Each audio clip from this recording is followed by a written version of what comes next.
तो पुण्यात्मा परमात्मा बताते हैं कि पतझड़ आवत देखकर बन रोवे मन माही, ऊंची टहनी पात थे इब पीले हो जाए। कहते हैं पात झड़नता ये कहे, सुन भई तरवर राय, अब के बिछुड़े नहीं मिले, ना जाने कहाँ गिराएंगे जाए। तरवर कहता पात से, सुनो पात एक बात, यहाँ की यह रीति है, एक आवत एक जात। अब परमात्मा हमें उदाहरण देना चाहते हैं कि जिस संसार में आप रह रहे हो ये एक वन है, और इसकी यहाँ की रीति क्या है कि एक आता है एक जाता है। जैसे वसंत ऋतु आती है, पतझड़ कहते हैं, जब पत्ते झड़ जाते हैं सब वृक्षों के, और फिर तुरंत कोपल फूट आती है, और कुछ देखते ही देखते कुछ दिनों में वो पत्ते बनकर लहरा रहे होते हैं, फड़फड़ा रहे होते हैं। एक वर्ष वो फड़फड़ा लेते हैं, फिर पीले होकर गिर जाते हैं, तुरंत नई कोपल फूट आती है और वो भी ऐसे ही गिर जाते हैं। तो यहाँ परमात्मा हम उदाहरण देना चाहते हैं कि संसार रूपी वन है और एक परिवार रूपी वृक्ष है, और इसके सदस्य रूपी पत्ते ये झड़ पीले हो यानी बूढ़े हो करके या रोगी होकर मरते जा रहे हैं, दुर्घटना से समाप्त हो रहे हैं। कहते हैं पतझड़ आवत देख कर बन रोवे मन माही, ऊंची टहनी पात थे वह पीले हो जाही। अब जैसे वृद्ध हो गए जो भक्त जो व्यक्ति, उनके सफ़ेद बाल हो गए ये हमारे की तरह। अब इनको ये सूचना मिल गई है कि तुम्हारी टिकट कभी भी कट सकती है, चालन की तैयारी करो। लेकिन हम बगैर ज्ञान के भगवान के अध्यात्म मार्ग से परिचित न होने के कारण हम और ही अटकलों में लगे रहते हैं, अभी नहीं मरेंगे अभी नहीं मरेंगे। जो आज मृत्यु को प्राप्त हुए या कल हुए वो भी ये सोच कर जी रहे थे अभी नहीं मरेंगे। इस भूल को सत्संग में मिटाया जाता है, दृढ़ निश्चय कराया जाता है। अब क्या बताते हैं परमात्मा कि पतझड़ के अंदर पीले पत्ते, पहले वाले पत्ते पीले होकर टूट टूट कर गिर जाते हैं। कहते पात झड़नता ये कहे, सुन भई तरवर राय, अब के बिछुड़े नहीं मिले, ना जाने कहाँ गिरेंगे जाए। जैसे किसी परिवार का कोई सदस्य मृत्यु को प्राप्त हो रहा है और उसको ये पता लग गया कि तेरी मृत्यु डेफिनेट है, कोई ऐसा असाध्य रोग है, और डॉक्टरों ने भी बता दिया है कि तू 2 महीने 20 दिन का मेहमान है। तो उस समय उस व्यक्ति की स्थिति देखो। अब उस समय क्या करते हैं, कुल के लोग इधर उधर से इकट्ठे होते हैं, मेहमान आना शुरू हो जाते हैं कि मेडिकल के अंदर है, कुछ दिनों का मेहमान है। तो उसको सांत्वना देते हैं कि भाई या तो सभी ने मरना है, पीछे देख ले कोई दादा रहा ना परदादा रहा, एक दिन सबने जाना है, क्यों माड़ा मन करता है, खुश होकर जान दे दे। तो उसने संतुष्टि करनी पड़ती है कि सभी मरेंगे, इससे उसको सांत्वना मिल जाती है, मरने की सुविधा मिल जाती है।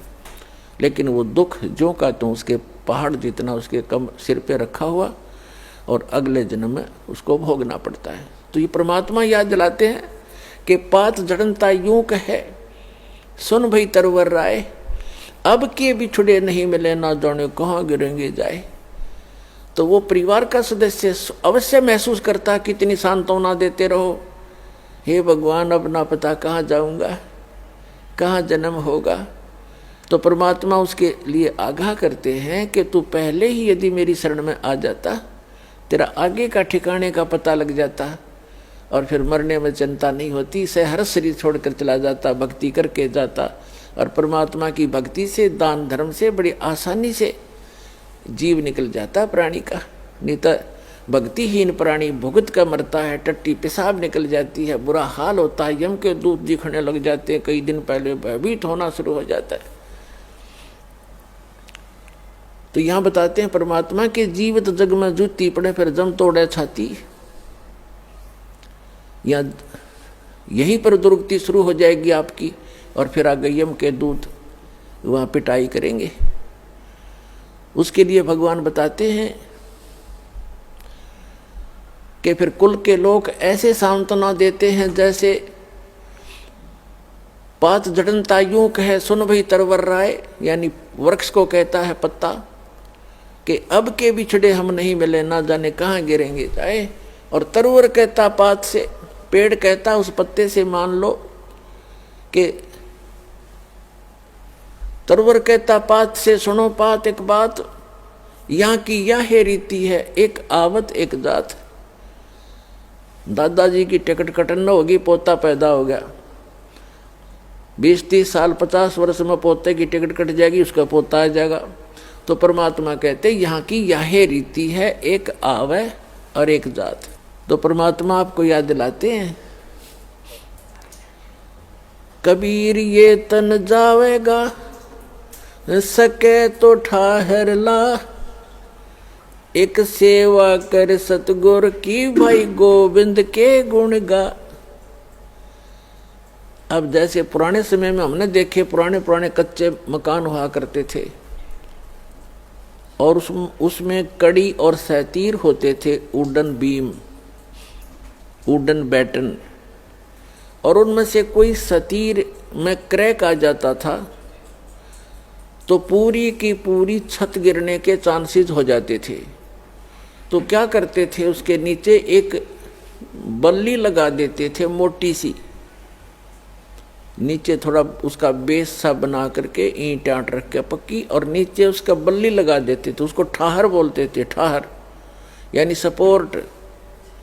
तो वो ठाहर लगाकर मनमाने 20-30 वर्ष तक उस मकान को चला लेते थे, नहीं तो उसी दिन गिर जाता जब ठाहर ना लगाते। तो परमात्मा कहते हैं, हमें संदेश देते हैं और संकेत देते हैं, कबीर ये तन जावेगा, जिस दिन आपका निर्धारित समय है जाने का, यदि आप कबीर परमेश्वर की शरण में नहीं आए हो तो आप निश्चित मरोगे उस दिन। कबीर ये तन जाएगा सके तो ठाहर ला, ठाहर माने सपोर्ट, और वो सपोर्ट क्या बताई है, एक सेवा कर सतगुरु की और गोविंद के गुण गा। परम पिता का भक्ति कर सतगुरु की शरण में आके, कबीर ये तन जावेगा सके तो ठाहर ला, और एक सेवा कर सतगुरु की और गोविंद के गुण गा। इस यदि आप यहाँ कुछ दिन जीना भी चाहते हो, और जीने का उद्देश्य यहाँ बकवादों के लिए नहीं, आपको एक्सटेंशन मिलेगी। यदि आप भक्ति उद्देश्य से आत्मा से पुकार करते हो परमात्मा से, तो कहते हैं फिर आपको एक्सटेंशन मिल जाएगी, वो ठाहर लग जाएगी इस सत भक्ति की सतगुरु शरण में आने से। इसका विकल्प भी बता दिया परमात्मा ने, अल्टरनेट बताया है कि इस आयु को भी आप एक्सटेंड कर सकते हो। अपने आत्माओं, हमारे सदग्रंथ जो है ये अनमोल रतन है, और हमारे धर्मगुरु इनको समझ नहीं सके, जिस कारण से वो आप भी अपना जीवन नाश कर गए और साथ में हमारे दादे परदादा ने ले डूबे, क्योंकि वो संस्कृत भाषा गणी जानते थे, काशी विद्यापीठ पर ढकाया करते थे। आम भोली जनता ने यूँ सोच लिया ये गुरुजी बड़ी संस्कृत फटाफट बोल रहे, फराटेदार, ये बड़े विद्वान होंगे। पुण्यात्माओं, भाषा से विद्वान का कोई मेल नहीं है। मान लीजिए कोई एक भाषा में विद्वान है, इंग्लिश खूब बोलता है, उसने पंजाबी ना आती, बताओ क्या फेल हो, तो विद्वान कहाँ रहा है फिर? तो विद्वान वो है, भाषा उसकी जैसी है, लेकिन ज्ञान कंप्लीट हो उसको, स्पिरिचुअल नॉलेज, वो विद्वान होता है। और भाषा का काम तो अपने विचारों को दूसरे तक पहुंचाने का होता है। अब जैसे एक बढ़िया, कई कहते हैं भाई प्रोनाउंसिएशन ठीक नहीं, ऐसा ठीक नहीं, वैसा ठीक नहीं आपके गुरुजी का, ये तो बकवादी आदमियों की बात होती है। ये तो वो व्यक्ति सोचते हैं जिनको पूर्व जन्म का संस्कार उनका जिनका ठीक है, ज्ञान से परिचित नहीं, क्योंकि ज्ञान से परिचित प्राणी ये बकवाद नहीं बोला करता है। अब जैसे किसी का रोग है और वैद्य है बहुत अच्छा, वो किसी भी भाषा में दवाई बताता, वो कंसंट्रेट माइंड से सुनता है, अच्छा जी ऐसे खा लूंगा ठीक हो जाएगा, ऐसे हो जाएगा खा ले, ऐसे चाहे वो किसी भाषा में बोल रहा है तुरंत समझ जाता है, यानी उसका प्रोनाउंसिएशन उसका कैसा भी है। चाहे तो पुण्यात्माओं जिनको मोक्ष कराना है इन बकवादों में नहीं चलना चाहिए, क्योंकि हमारे परमात्मा कबीर जी वो विद्वान थे, वो खुद भगवान थे, और हमारे जो धर्मगुरु थे वो संस्कृत के ज्ञाता और व्याकरण के में प्रसिद्ध थे। वो व्याकरण की भक्ति पढ़ाया करते थे, दर्ड़ाया करते थे, और यही कहा करते कि कबीर साहब का प्रोनाउंसिएशन ठीक नहीं है, इसने बोलना भी ना आता, काहे का विद्वान होगा, वो तो भगवान था। वो यही भ्रम दूर करने के लिए आए थे कि इन बकवादों से भगवान का कोई लिंक नहीं है, कोई मेल नहीं है। परमात्मा पाने के लिए आत्मा निर्मल हो, मंत्र का जाप ठीक करते रहो, मर्यादा में रहो और ज्ञान ग्रहण करो, किसी भी भाषा में उपलब्ध है वो ज्ञान होना चाहिए। अब जैसे परमात्मा कहते हैं जैसे कुंभ कुमार का ऊपर चित्र अनूप और वस्तु तामद है नहीं जैसे जल बिन कूप। एक बहुत सुंदर घड़ा मटका रखा है जग मिट्टी का, और उसके ऊपर बढ़िया चित्रकारी कर रखी है, और वस्तु उसमें है नहीं, और एक सिंपल सा घड़ा उस पर चित्रकारी भी नहीं, और वो शीतल निर्मल जल से भरा हुआ है। तो के फूका चित्रकारी वाले ना जिसमें बालू रेत ठोक रखा, तो वो जिसके ऊपर कोई चित्रकारी नहीं और सिंपल सा है, खराब सा दिखकर उसमें निर्मल वस्तु है, पिए गट गटर जान बचाई, तो वो है हमारे लिए पूज्य। तो पुण्यात्माओं इन सब तरह की बकवादों से हटकर, इनके जो भिन्न भिन्न प्रकार के वचनों से हमारी बुद्धि हटकर इस तत्व ज्ञान पर दृढ़ हो जाएगी, तब तो हम भक्त बनेंगे, तब तो हम साधक बनेंगे। नहीं तो ऐसे विचलित रहेंगे, और विचलित व्यक्ति को भगवान मदद नहीं करता, उसको प्राप्त नहीं होता। तो क्या बताते हैं, ये हमारे धर्मगुरु जो थे ये हमारे सदग्रंथों से परिचित नहीं थे, और परमात्मा आए थे 600 वर्ष पहले स्वयं, क्योंकि वो आते ही रहते हैं, उसका विधान है। ऋग्वेद मंडल नंबर 9 सूक्त नंबर 86 मंत्र 26 और 27 में, ऋग्वेद मंडल नंबर 9 सूक्त 82 मंत्र 1, 2, 3 में, ऋग्वेद मंडल नंबर 9 सूक्त 54 मंत्र 3 में, ऋग्वेद मंडल नंबर 9 सूक्त 20 मंत्र 1 में, ऋग्वेद मंडल नंबर 9 सूक्त 94 मंत्र 1 में, ऋग्वेद मंडल नंबर 9 सूक्त 95 के मंत्र 2 में, ऋग्वेद मंडल नंबर 9 सूक्त 96 के मंत्र 16 से लेकर 20 में, और भी अनेक स्थानों पर ये प्रमाण है कि वो परमात्मा ऊपर के लोकों के सबसे ऊपर के लोक में रहता है। यानी प्रत्येक लोक में जो ऊपर के लोक हैं, जैसे सतलोक, अलखलोक, अगमलोक और अकैलोक, जिसे अनामी लोक भी कहते हैं, उन सब में परमात्मा भिन्न भिन्न रूपों में रहता है। प्रत्येक के सबसे अंतिम तीसरे पोर्शन में सबसे ऊपर के स्थान पर विराजमान है, और वहां से वो मनुष्य दृश्य है, सिंहासन पर विराजमान है, सिंहासन पर बैठा है, राजा के समान वहां पर सबको कंट्रोल करता है। सिर पे मुकुट है, सफेद छत्र है और सफेद सिंहासन है उस परम पिता का, बहुत सुंदर, और वहां से चल कर आता है। किस लिए, किस उद्देश्य से आता है? तत्व ज्ञान देने के लिए आता है, अच्छी आत्माओं को मिलता है।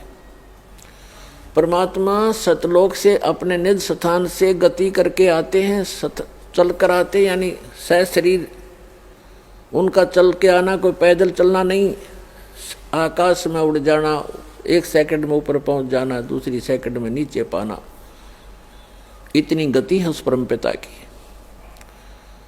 वो परमात्मा यहाँ अच्छी आत्माओं को मिलते हैं और उनको तत्व ज्ञान से परिचित कराते हैं, और अपने ज्ञान को भगवान खुद ही बता सकते हैं। बाकी से कितनी समाधि ला लो, कितना मेडिटेशन कर लो, कितना ज्ञान इकट्ठा कर लो, भगवान जो ज्ञान बताते हैं वही ज्ञान होता है, बाकी अज्ञान होता है। तो वो परमात्मा यहाँ आते हैं, अच्छी आत्माओं को मिलते हैं, प्रत्येक युग में आते हैं।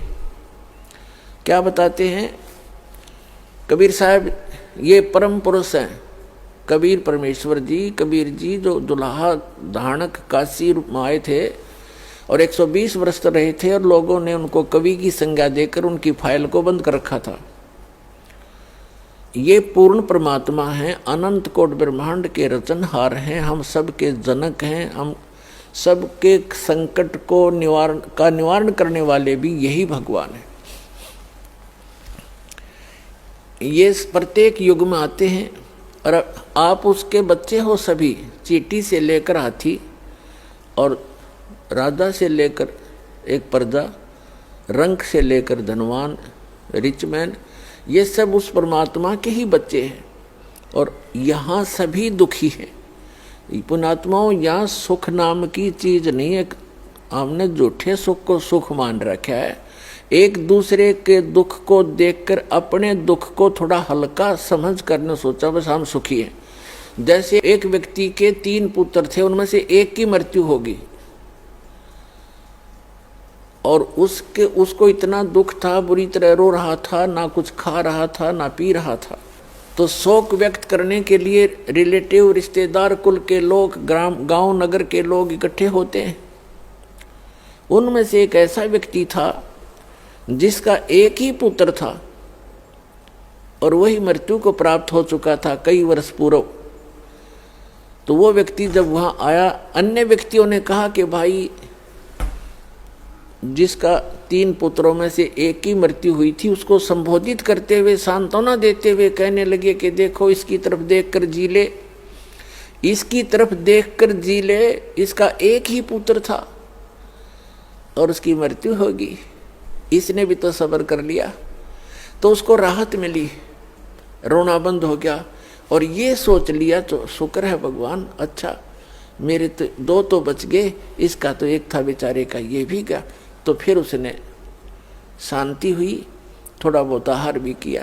तो हमने क्या, वो पुत्र वापस आ गया? हम एक दूसरे को घना दुखी देखकर अपने थोड़े दुख को सुख मान रहे हैं। एक व्यक्ति बता रहा था कि मेरी लड़की का जन्म हुआ तब गुदा नहीं थी और मेरे पर पार्ट टूट गया, हमारे परिवार पर दुख का। मेडिकल में लेकर गए तो वहाँ क्या देखा, जिस वार्ड में मेरी बेटी को लेकर गए उस वार्ड में ऐसे मरीज 4-5 और थे। फिर मेरा दिल को शांति हुई, थोड़ा सहारा मिला, खाक सहारा मिला। क्या वह गुदा लगी लड़की के जाते ही? नो देख लिया कि और भी से दुखी बतेरे हैं, नो शांति कर ली और सुख हो गया। तो परमात्मा कहते झूठे सुख को सुख कह, ये मान रहा मनमोद, ये सकल चबीना काल का और कुछ मुख में कुछ गोद। इसे गंदे लोक में रहकर आप फिर भी सुख ढूंढ रहे हो। यहाँ सुख नाम की चीज नहीं है।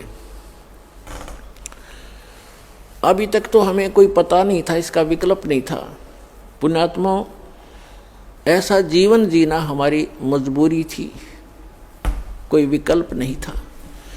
अब परमात्मा ने आके विकल्प बताया, वो हमने सुना नहीं, क्योंकि नकलियों ने सुनने नहीं दिया। नकली गुरुओं ने, जो आप आज भी पंजे अड़ाना चाहते हैं, लेकिन अब इनके पंजे उखड़ जाएंगे, अब नहीं टिक पाएंगे ये, क्योंकि जनता शिक्षित है।